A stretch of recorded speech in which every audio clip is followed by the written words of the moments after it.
నిత్యం భగవన్నామస్మరణ చేయడం వలన ఏం జరుగుతుందో తెలుసా?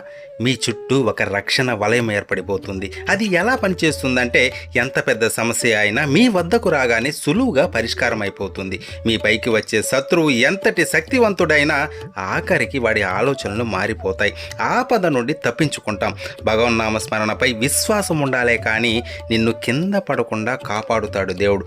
ఖచ్చితంగా దేవుడు నా వెంటే ఉన్నాడు అన్న నమ్మకం ఎప్పుడు ఏర్పడుతుందంటే, త్రుటిలో ఏదైనా ప్రమాదం నుండి తప్పించుకున్నప్పుడు గుండెలు పట్టుకొని దేవుడా అనుకుంటాం కదా, అప్పుడు గుర్తొస్తాడు దేవుడు మనకి. నువ్వు ఎంత పేదోడైనా పర్వాలేదు, భగవంతుడి నామాన్ని పట్టుకున్నావా, ఇక అంతా ఆయనదే బాధ్యత.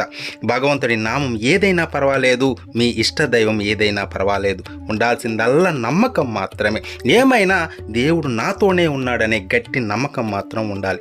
ఇలాంటి వీడియోస్ మన ఛానల్లో చాలా ఉన్నాయి. గోవిందా గోవిందా అని కామెంట్ చేయండి.